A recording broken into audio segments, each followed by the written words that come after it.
Auzubillahiminash-shaytanir-rajim. Bismillahir-rahmanir-rahim. Dear students, Assalamu alaikum wa rahmatullahi wa barakatuh. Class 10th का political science subject आज जो हमने topic लिया that is how federalism is practice. आपको याद होगा जो हमारा कल का लेक्चर था सैटरडे को, तो हमने पढ़ा था what makes India A federal country. उसमें हमने देखा था union list, concurrent list, state list, resident list हमने देखा था उसमें। तो आज जो हमने देखना है that is how federalism is practised. अगर इंडिया को हम फेडरल कंट्री कहते हैं, इंडिया के कुछ बेसिस है जिस पे हमने उसको कैटेगराइज किया है, वो फेडरल कंट्री है। लेकिन अब हम देखेंगे कि कैसे फेडरलिज्म को प्रैक्टिस किया जाता है, कैसे इंडिया फेडरल कंट्री बना, how was it possible, what were the reasons behind that the India was labelled as a federal country. तो आज हम देखेंगे फेडरल कंट्री कैसे बना। तो पहले हम देखेंगे success of federalism. Success of federalism.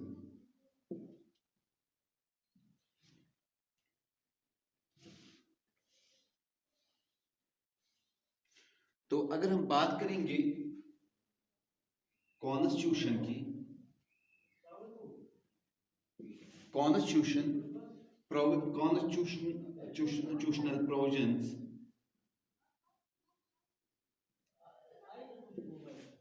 constitutional provisions are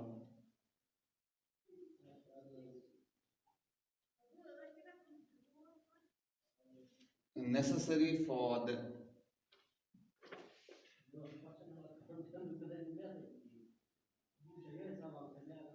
successful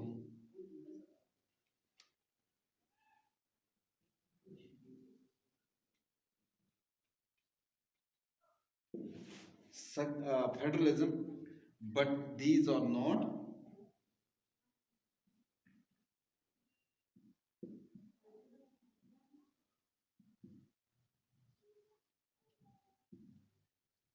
sufficient। तो कहा जाता है फेडरलिज्म जो कॉन्स्टिट्यूशनल प्रोविजन, आपको पता है कॉन्स्टिट्यूशनल प्रोविजंस दिए गए हैं, कॉन्स्टिट्यूशन में कुछ चीजें बताई गई हैं, लेकिन वो सफिशिएंट नहीं है फेडरलिज्म की unless and until the things are being practised. जब तक न वो उनका इस्तेमाल हम करेंगे सही से, जैसे कॉन्स्टिट्यूशन में बताया गया है, जब तक हम उनका इस्तेमाल करेंगे कहाँ पे, on the ground, then it is applicable, या हम कहेंगे देन इट इज वर्केबल। तो अगर हम सिर्फ कॉन्स्टिट्यूशनल जो बताया गया है वो हम पूरा प्रैक्टिस नहीं करेंगे, तो फेडरलिज्म के लिए कॉन्स्टिट्यूशनल प्रोविजंस ये सफिशिएंट नहीं है, बल्कि जब तक हम फेडरलिज्म को लागू करेंगे, फेडरलिज्म को यहाँ पे इम्प्लीमेंट करेंगे। तो अब कैसे रियल सक्सेस कैसे है, नेसेसरी नहीं सक्सेस के लिए, अब रियल सक्सेस कैसे, the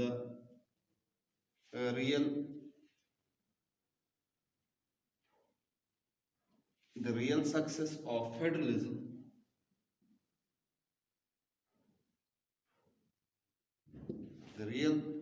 success of federalism in India can be attributed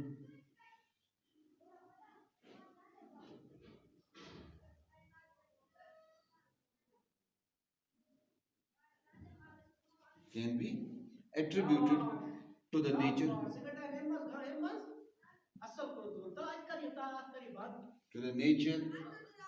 of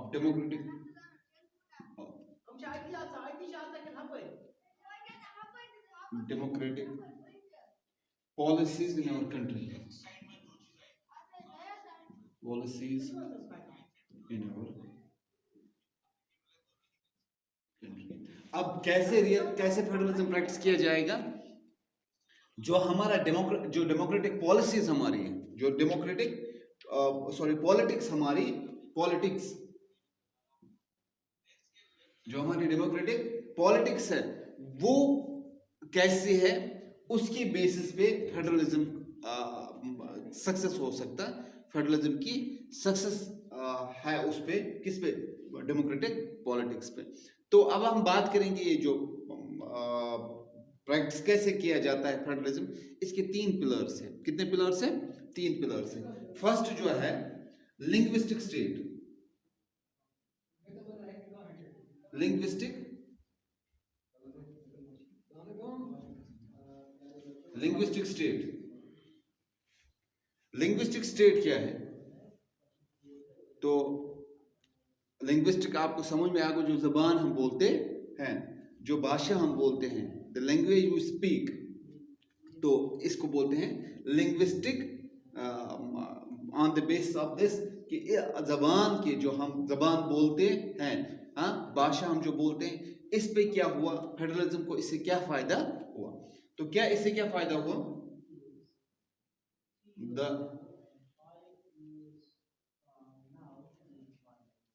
The creation of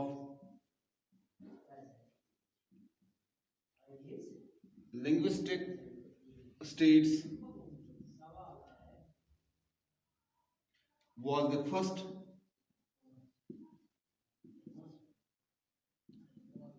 and major test for the democratic politics in our country. Major test for democratic politics in our country.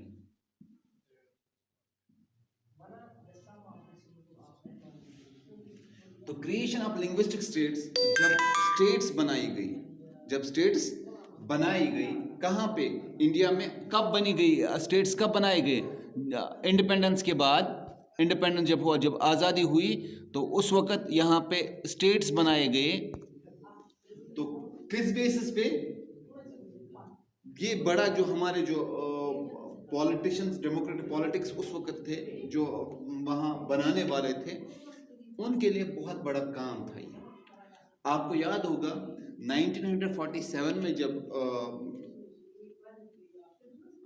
India आज़ाद हुआ था, मैंने आपको बोला था, पिछले lecture में मैंने आपको बोला था, जो इंडिया था इसमें बहुत सारे जो अलग अलग प्रिंसली स्टेट्स थे, छोटे छोटे हिस्से बनाए गए थे, क्योंकि अंग्रेजों ने यहाँ क्या किया था, यहाँ पे उन्होंने डिवाइड किया था, कंट्री को डिवाइड किया था छोटे छोटे हिस्सों में, अलग अलग वहाँ पे तालुकादार उन्होंने अलग अलग वहाँ पे बनाए थे, अपने वहाँ पे लीडर्स रखे थे।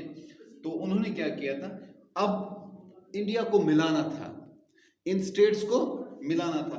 तो फर्स्ट क्या था, इन स्टेट्स को मिलाना था। ये बहुत ही बड़ा कार्यदार वाला मामला था, किन के लिए? जो पॉलिटिशियंस उस टाइम के यहाँ पे पॉलिटिशियंस थे, उनके लिए बहुत बड़ा मसला था। दूसरा है many old states vanished and many new states have been created. Many new states have been created. तो जो पुरानी, मैंने आपको जो अभी तक मैं बोल रहा था, बहुत सारे यहाँ पे स्टेट्स थे, अलग अलग स्टेट्स से छोटे छोटे हिस्से बनाए थे, तो उनको कुछ जो है वो वैनिश, उनको खत्म किया गया। अब 2-4 स्टेट्स को मिला के एक स्टेट बनाया गया, एक स्टेट बनाया गया, तो उनको नया नाम दिया गया, उनको नया नाम दिया गया। अब इस पे क्या है, अब इस पे कैसे इन स्टेट्स को कैसे नाम दिया गया? People who spoke the same language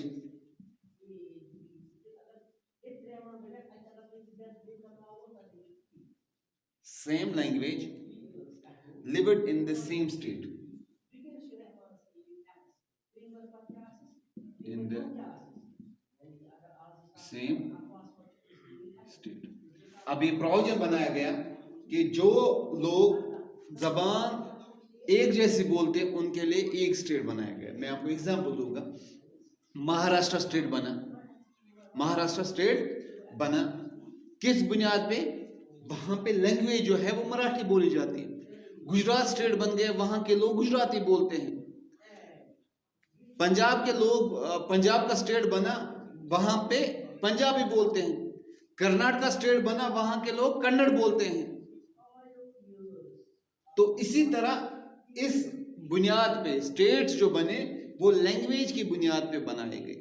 आपको एक इंफॉर्मेशन मैं दूंगा कि जब इंडिया आज़ाद हुआ था, जब उन्होंने अब स्टेट्स को मिलाया था, एट दैट टाइम उस वक्त सिर्फ 14 स्टेट्स थी। कितनी थी?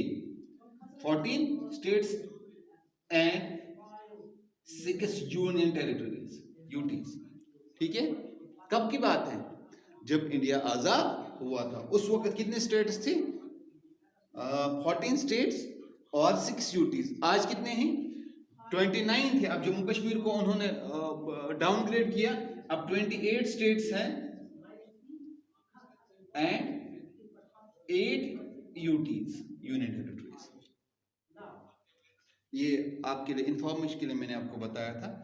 अब उसके बाद क्या हुआ?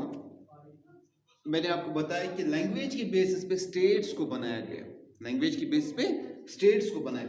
इसके अलावा अब लैंग्वेज के बेसिस पे ठीक है बनाए, लेकिन उसके बाद भी क्या बनाया गया? इसके अलावा सम states were created not on the basis of language, on basis of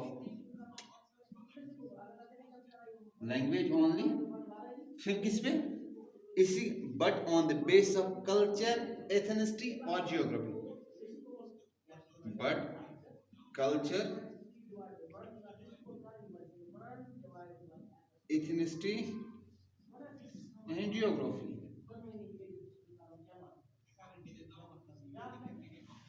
geography. अब आपको मैं एग्जांपल दूंगा।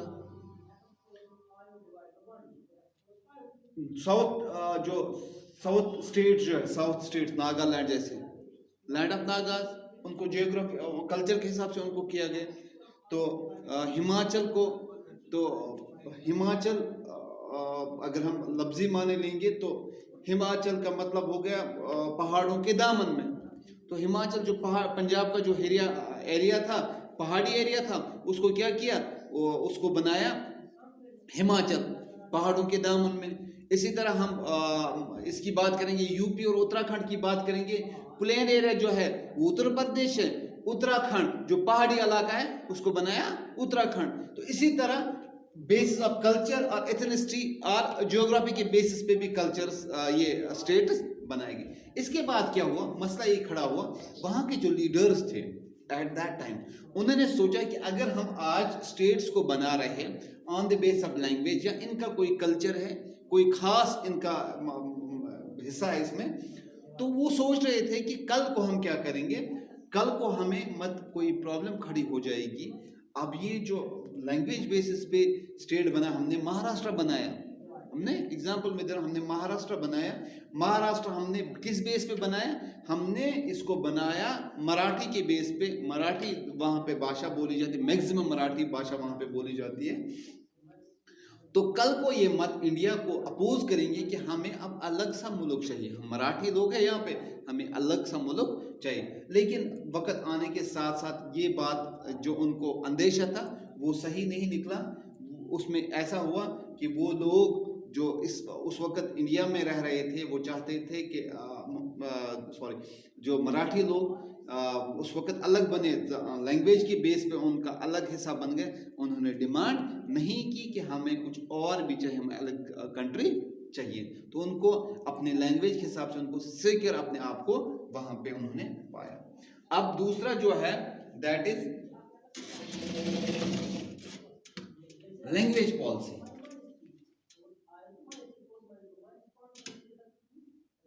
लैंग्वेज पॉलिसी, लैंग्वेज पॉलिसी में क्या आता है? अब आपने लिंग्विस्टिक आपने देखा कि किस बेस पे अब इनको बनाया स्टेट्स को, जो जबान भाषा बोली जाती है। अब लैंग्वेज स्टेट्स तो बने, अब लैंग्वेज की बात है, अब लैंग्वेज पे कोई मसला खड़ा ना हो जाए। ऑल ओवर इंडिया की मैं बात करूंगा, ऑल ओवर इंडिया की मैं बात करूंगा, वहां पे कोई मसला ना खड़ा हो जाए। इससे क्या हुआ, जो हमारे जो लीडर्स थे उन्होंने क्या किया, जो इंडियन कॉन्स्टिट्यूशन है, Indian constitution did not give the status of national language to any one language. Indian constitution did not give the a status of national language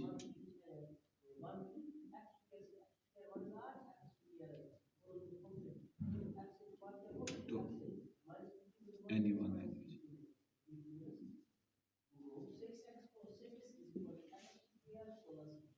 हमारे जो कॉन्स्टिट्यूशन में है 22 लैंग्वेज हैं, इस वक्त रजिस्टर्ड 22 लैंग्वेज हैं, और इनमें से वहां पे इंडियन कॉन्स्टिट्यूशन में किसी भी लैंग्वेज को नेशनल लैंग्वेज नहीं किया गया। आपको याद होगा नेशनल लैंग्वेज जब हमने यहाँ पे पढ़ा था मेजॉरिटेरियनिज्म इन श्रीलंका, उसमें क्या आपने पढ़ा था, उसमें मैंने आपको बताया था सिन्हला जो थी उसको ऑफिशियल लैंग्वेज वहां पे बनाई, नेशनल लैंग्वेज वहां पे बनाई गई, क्योंकि वो सोचते थे कि हम मेजॉरिटी में तो हमारी लैंग्वेज ही आगे जानी चाहिए। लेकिन इंडियन कॉन्स्टिट्यूशन, जो इंडियन कॉन्स्टिट्यूशन उस वक्त बना था, उसमें उन्होंने ये नहीं किया, ताकि क्योंकि हम फेडरलिज्म देख रहे हैं कैसे प्रैक्टिस हुआ इंडिया में, तो तभी ये इससे प्रूव होता है कि इंडिया ने किसी, that is why India is a federal country, India ने किसी लैंग्वेज, इंडियन कॉन्स्टिट्यूशन ने किसी लैंग्वेज को official this did not states national language किसी को नहीं बनाया। इसके साथ उन्होंने क्या किया, हिंदी को उन्होंने, Hindi was identified as option, was identified as official language, Hindi को ऑफिशियल लैंग्वेज बनाया गया। अब ऑफिशियल और नेशनल लैंग्वेज में क्या फर्क है? नेशनल लैंग्वेज होती है जो पूरे मुल्क में राइज की जाए कि ये लैंग्वेज है, यही सब कुछ है, तो that is called national language. Official language जो ऑफिशियल डॉक्यूमेंट्स, क्योंकि 42%, मोर देन 42% जो है, अगर आप देखेंगे अपने बुक पे आपको लिखा है, वहाँ पे ब्रेकअप दिया गया है, जितनी भी 22 लैंग्वेज है किसमें कितने परसेंट लोग पाए जाते हैं, तो मोर देन 42, इवन कि 43% लोग जो है वो हिंदी बोलते हैं। तो उनको, उनका ख्याल रखते हुए जो ऑफिशियल लैंग्वेज जो है वो हिंदी को बनाया, मतलब ऑफिशियल डॉक्यूमेंट्स जो कार्रवाई ऑफिस में होगी तो वो हिंदी के साथ, हिंदी लैंग्वेज में होगी। लेकिन इसके साथ उन्होंने क्या किया, जो स्टेट्स है, states have their own official language, जो स्टेट्स है उनको अपनी ऑफिशियल लैंग्वेज है। हिंदी नेशनल लेवल पे, जो कंट्री लेवल पे ऑफिशियल लैंग्वेज है, स्टेट्स की अलग अलग, जैसे हम बात करेंगे कुछ यहाँ पे पंजाब की बात करें, वहाँ पे पंजाबी है, गुजरात की बात करें वहाँ गुजराती है, महाराष्ट्र की बात करेंगे वहाँ पे मराठी है, तो इसी तरह राजस्थान की बात करें वहाँ पे राजस्थानी है। ये जो स्टेट्स को अलग अलग स्टेट्स को उन्होंने ऑप्शन अपनी अपनी लैंग्वेज दी। इसके साथ साथ उन्होंने क्या किया, जो लीडर्स थे उन्होंने क्या किया, वो हिंदी का जो स्प्रेड ऑफ हिंदी, जब हिंदी को उन्होंने बढ़ाया, at that time they keep, उन्होंने क्या किया, दे अडॉप्टेड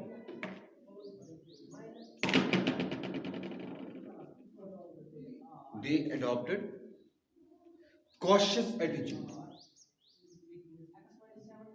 cautious attitude। जो हमारे लीडर्स हैं, हिंदी को उन्होंने बढ़ावा दिया, लेकिन उसको ये मद्देनजर रख के कि किसी के सेंटिमेंट्स हर्ट ना हो जाए, किसी के सेंटिमेंट्स हर्ट ना हो जाए, कहीं पे प्रॉब्लम ना हो जाए। तो इन्होंने क्या किया, जब उन्होंने ये जो हिंदी का बढ़ावा दिया, हिंदी को फैलाने की कोशिश की, उस वक्त क्या किया उन्होंने, दे अडॉप्टेड कॉशियस एटीट्यूड। तो उससे एक और प्रॉब्लम है, जो साउथ साइड्स है, जो साउथ इंडियन स्टेट्स हैं, वहाँ पे हिंदी बहुत कम बोली जाती है, वहाँ पे इवन कि बोलते ही नहीं है।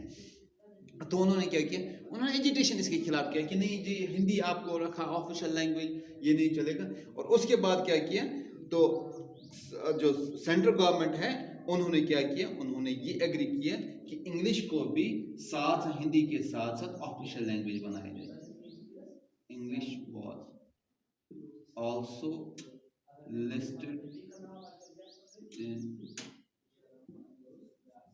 ऑफिशियल लैंग्वेज, क्योंकि आप देखते हैं कि डॉक्यूमेंट्स हिंदी में भी आते हैं, इंग्लिश में भी आते हैं, जो बाकी जितने भी चीज़ें आप दोनों लैंग्वेज में भी आते हैं, क्योंकि जो बाकी जो साउथ स्टेट्स थे उन्होंने इस बात पे एतराज़ जताया कि हमें वो लैंग्वेज बताई जाती जो हमें समझ में नहीं आ रही है या हमसे बोली नहीं जाती है। तो ये था। इसमें एक और है अभी, that is central state relations, तो वो हम नेक्स्ट लेक्चर में डिस्कस करेंगे। उसके साथ साथ उसमें हम डिसेंट्रलाइजेशन, पंचायत राज एक्ट जो है वो भी हम डिस्कस करेंगे। वो हमारा लास्ट लेक्चर होगा इस चैप्टर का। उसके बाद हम क्वेश्चंस देखेंगे। तो आई होप कि आपको जो आज हमने डिस्कस किया, how federalism is practice in linguistic state and language policy, अगर कहीं पे भी कोई शक होगा, कोई कंफ्यूजन होगा, तो आप मुझे कमेंट सेक्शन में बता सकते हैं। I will answer you there. तब तक के लिए आप मुझे इजाज़त दीजिए। अल्लाह हाफिज़।